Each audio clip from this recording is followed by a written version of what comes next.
A very good morning, all of you. So today's 5 a.m. club. Let's go ahead as planned.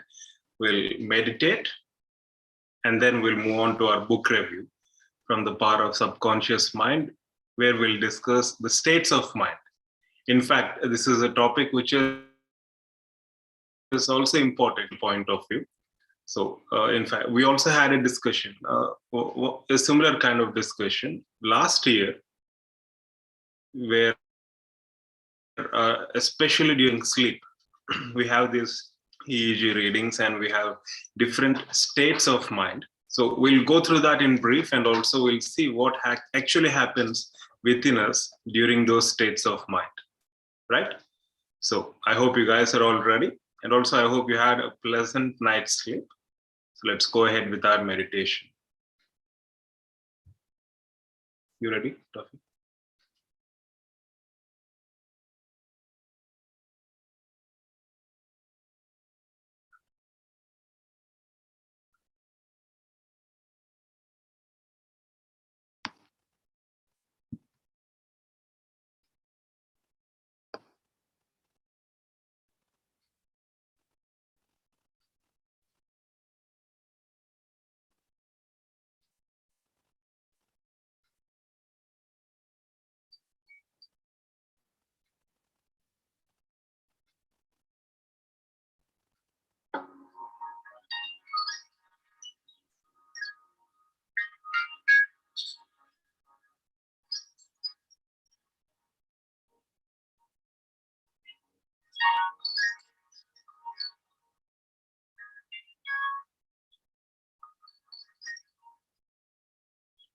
So as we have been discussing for the past couple of days, meditation, it's not about controlling anything. It's not about restricting our mind, restricting our thoughts.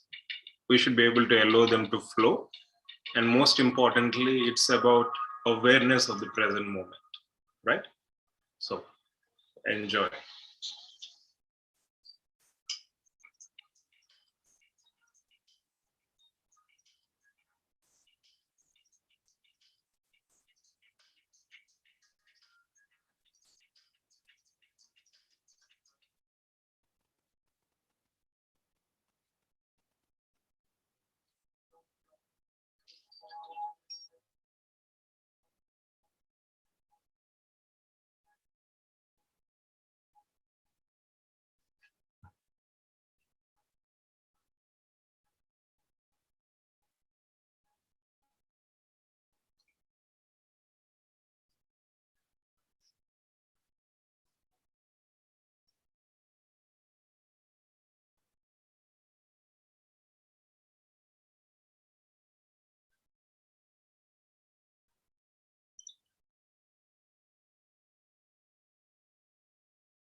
Okay. So it's really pleasant, isn't it? So today's book review, again, continuation of the previous session, genie within the subconscious mind, within our subconscious mind, states of mind. So as I said, even in physiology, we come across this topic. In fact, we had a textbook review on this topic last year. So let's look into this. And also, there are some key highlights. We'll go through that. We'll go through them. So states of mind, using your subconscious mind effectively, requires being in an altered state of mind. This altered state is natural, but it is different from your normal awake state of mind.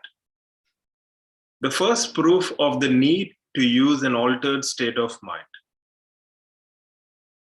The first proof of the need to use an altered state to access the subconscious mind, as far as I know, was demonstrated by the work of Elmer and Green at Menninger Foundation from 1964 to 1973.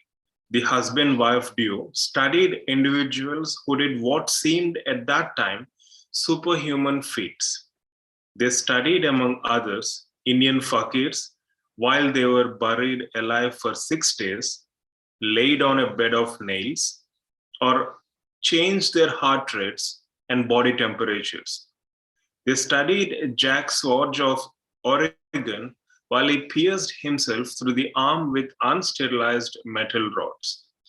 Squads controlled his bleeding, never became infected, and the wounds healed rapidly without leaving a mark. The Greens measured such things as body temperature, skin resistance, blood pressure, pulse, and brain waves.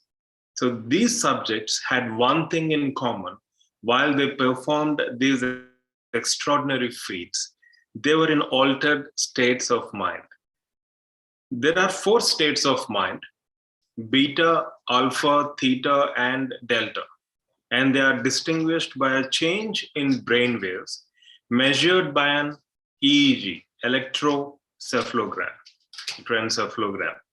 The beta state, first of all, the beta state, that is our normal awake state, and is characterized by brainwave frequency of 14 cycles per second to 100 cycles per second, 14 CPS to 100 CPS. Not only is the frequency higher than the other states, it is more erratic. This is because our awake mind is busy, isn't it?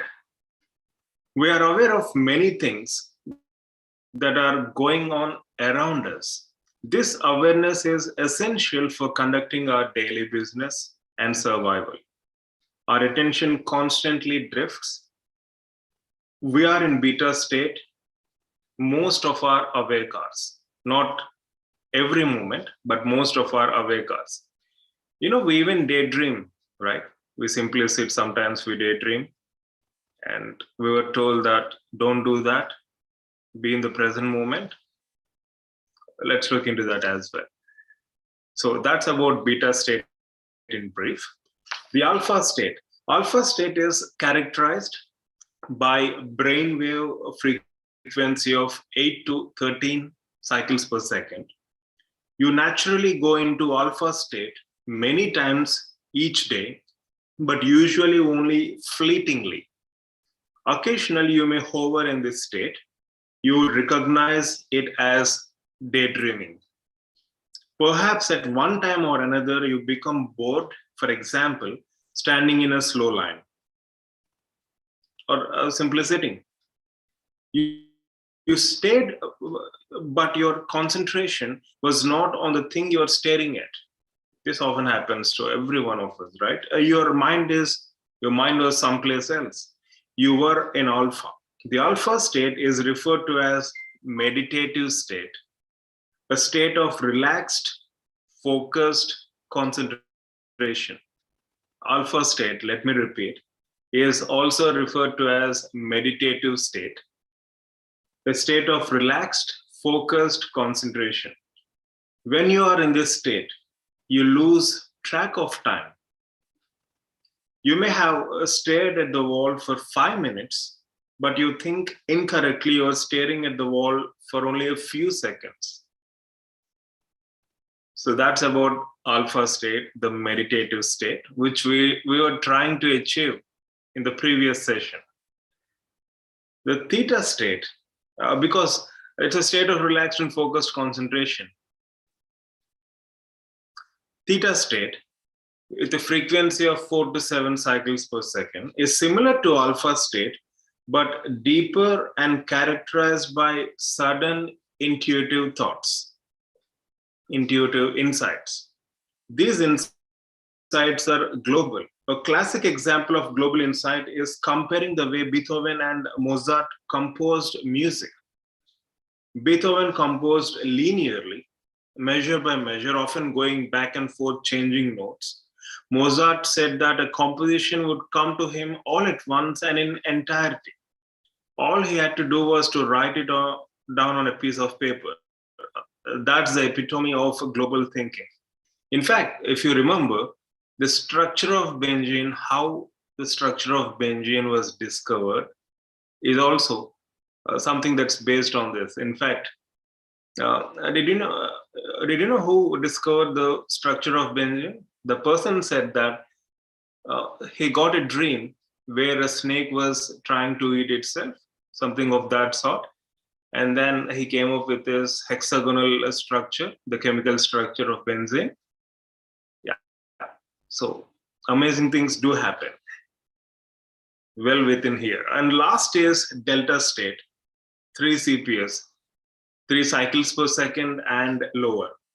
This is a sleep state in which there is no consciousness. Dreaming occurs in alpha as well as theta states, right? So the 4 states of mind, to summarize: beta state, a brainwave frequency of 14 to 100 cycles per second, and it is described as awake condition. I hope you're all awake.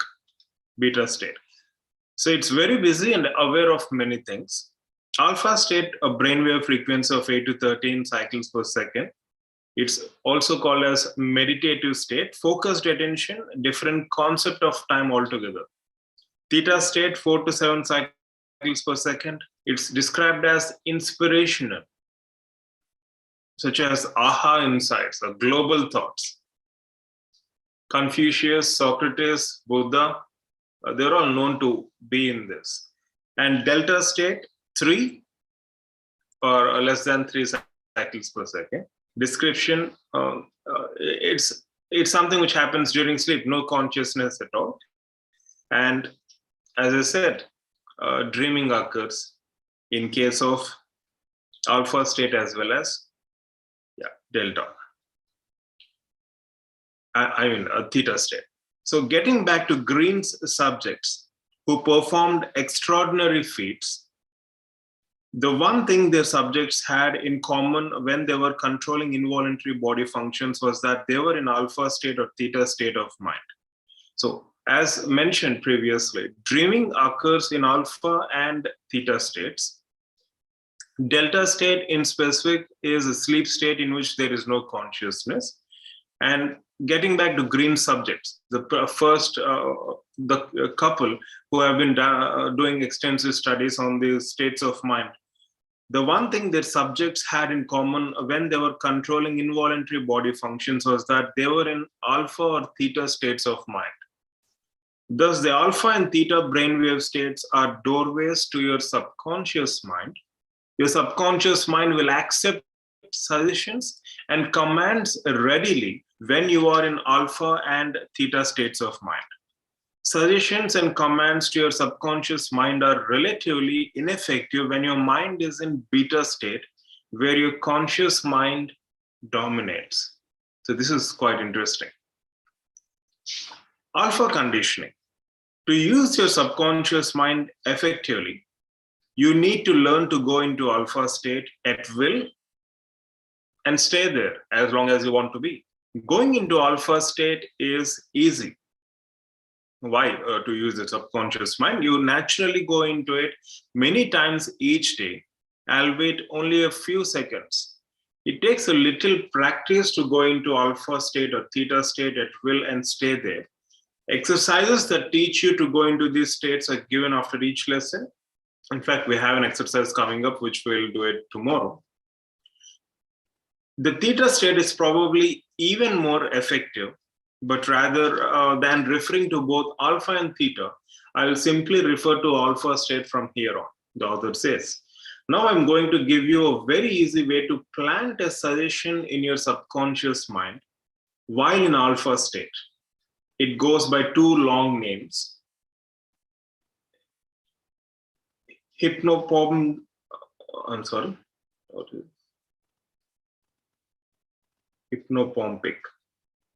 Hypnagogic. Okay, hypnopompic and hypnagogic periods. What do you say? The letters were very difficult to read because the letter appears as both M as well as N.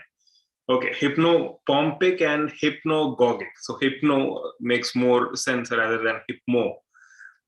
Hypnopompic and hypnagogic periods. These are just fancy names for short periods when you wake in the morning and fall asleep in the evening. When you wake in the morning and when you fall asleep at night, you go from delta to beta and beta to delta states.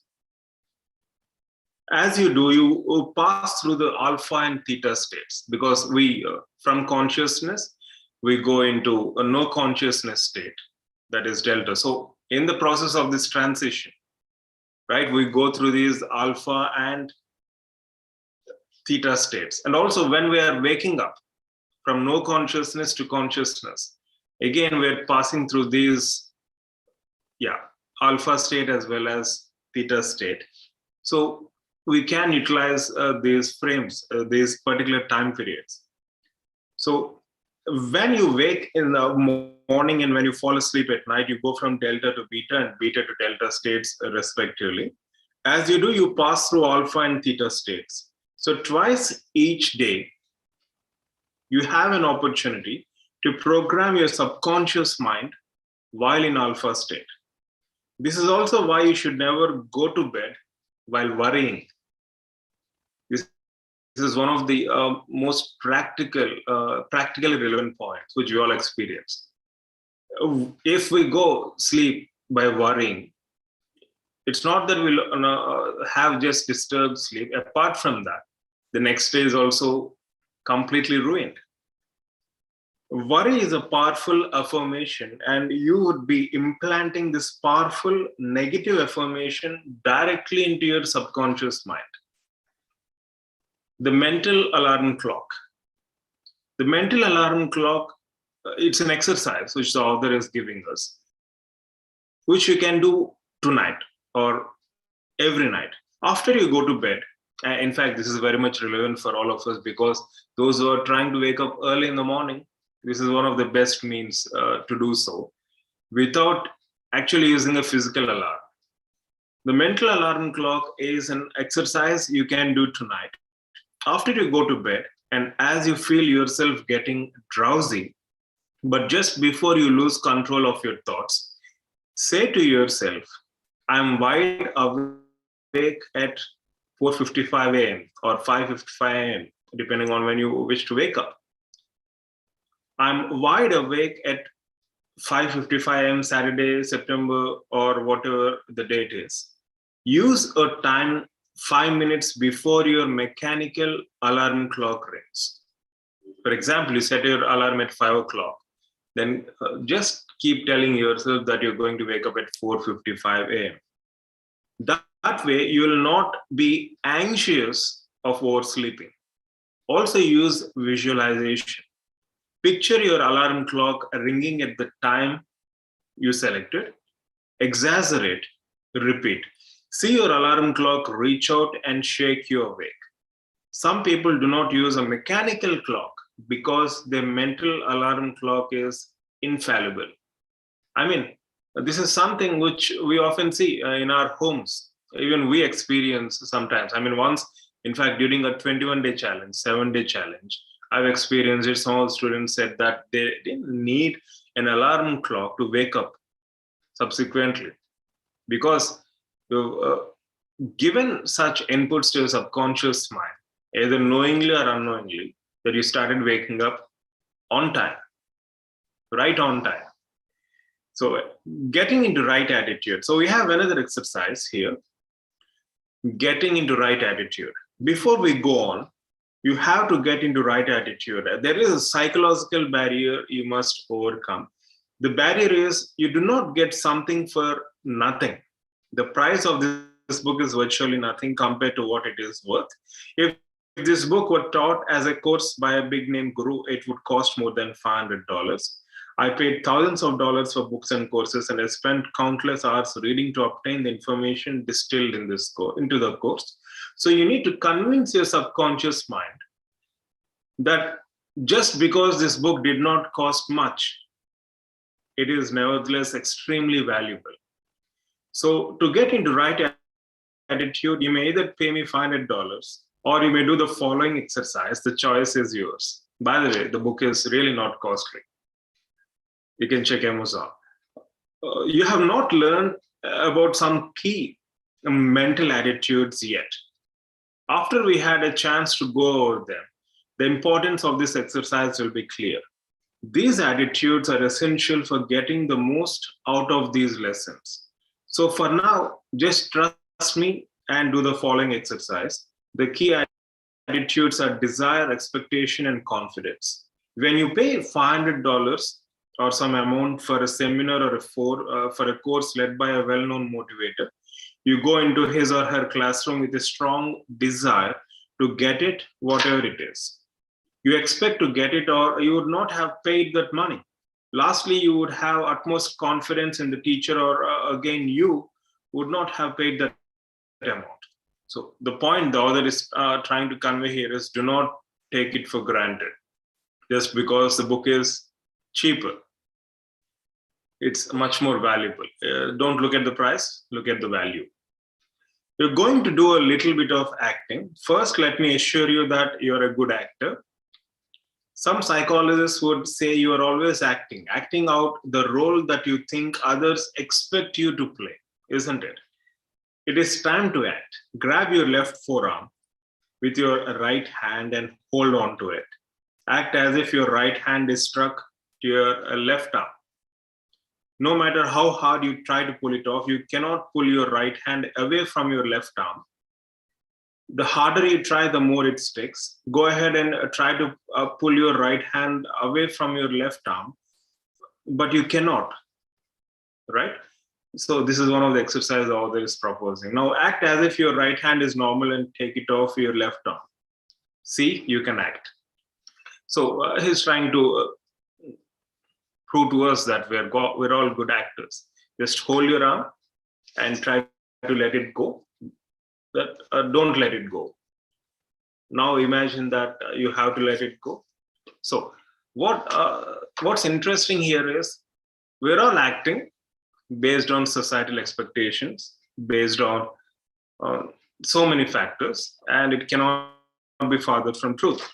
Now you're ready for a bigger acting goal. First, get comfortable and relax. Sit in a soft chair. I hope you're all. And place your feet flat on floor. Visualize a pleasant scene. For example, say you went on your dream vacation. Remember how it was. Picture yourself on that particular location. Maybe a beach, maybe mountains, maybe forest, maybe your own home. Imagine that you are there now. Feel the gentle trade winds. Imagine that you're on beach. Feel the gentle trade winds blowing across your body. Feel the heat of the sun on your body. Listen to the wind passing through palm trees. Relax as if you have not a care in the world. Let your mind wander. Just feel the joy of being at your favorite place. See, that's the beauty. With the power of mind, you need not actually go to a particular place. You can sit right here, close your eyes, and imagine all that you can. all that you want to. Have someone else read the following to you in a quite slow voice. Better yet, record it and play it back. If neither option is available or you simply do not want to take the time to record it, that's okay. Just do your best to stay in this relaxed mood and read the following to yourself. As you read it, visualize the following scene as vividly as you can. See it, feel it, and hear it. So you guys can do it. Just sit relaxed, and I'm going to read it for you. Before you start, pretend an expert you trust, has hypnotized you. You know what hypnotized people look and act like. They look totally relaxed, and if their eyes are open, they seem to stare without seeing. If someone is going to read the following to you, then shut your eyes and show complete relaxation. Your head is probably cocked to one side, resting on your shoulder, and your arms are hanging limply at your sides. If you're going to read the following to yourself, then act like you have been hypnotized, and hypnotist has asked you to open your eyes and read the following, but under a deep hypnotic state. Go on. So I'm going to read it for you. So just as you're sitting, I'm sure a majority of you are sitting, those who are watching or those who are going to watch this video, you might be sitting mostly or you might be sleeping. So whatever state you are in, just try to be relaxed. Now, since I'm reading it for you, close your eyes and listen to this. Picture yourself on a stage. You're an actor rehearsing for an important play. Nobody else is in the auditorium except me, the author and the director of the play. I'm coaching you. Now, in the first scene, you must project the emotion of strong desire.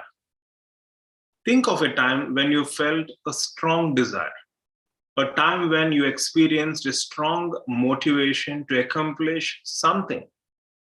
Maybe it was winning a game, or preparing for entrance, or giving an exam, whatever.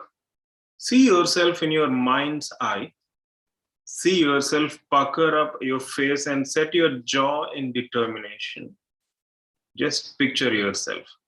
See how you acted. Relive how you felt. Hear what was going on at the time. Just hear to yourself.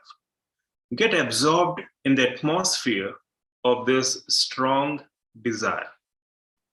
Now picture this book. Picture yourself reading these lessons and learning these lessons. Overlay the picture of yourself studying these lessons or the picture of the time you had a strong desire. Let these sensations set in a minute. Now it is time to rehearse the next scene of the play. In this scene, you are to emote the feeling of showing a high expectation. This scene is very easy. Just remember a Christmas Eve or a Diwali festival when you were young. If it is a Christmas, see all the presents under the Christmas tree. If it is Diwali, you can see all the crackers which are set ready. Visualize the bright colored wrappings and colored bows. Remember how eager you were to open those presents, to find out what is there in those packages. Recall how you could not wait. You thought you would burst from anxiety. Recall how you could not sleep that night because the expectation was so intense. See and feel and hear the atmosphere of that eve. Now allow these sensations to set in for a minute. Now overlay that mental picture of a time when you felt a strong expectation with the picture of yourself reading and learning these lessons. Superimpose this picture of reading this book over the picture of Christmas Eve while experiencing the same feelings and emotions. Now it is time to rehearse the last scene. In this scene, you must show complete confidence. So start by showing absolute confidence in the director and the author of your play.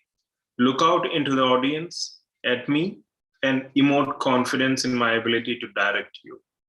Now again, overlay this picture of yourself reading and studying these lessons. Allow this feeling of confidence to sink in. Now it is time to awake from the hypnotic state. Picture me as the director of your play saying to you, you're fully awake on the count of 3. I'm going to count from 1 to 3, and as I do, you return to a fully awake state of mind. 1, you're waking up. 2, acting like you feel refreshed and relaxed. 3, you're wide awake. Period. So this is one of the sessions, exercises which the author has proposed. In fact, someone can read it for you, or you can just record it and replay it and visualize the same. Now, finally, do you think that was too easy to be of any value? I'll say it again. If it is not easy, if it is not effortless, then you're not doing it right. So lighten up.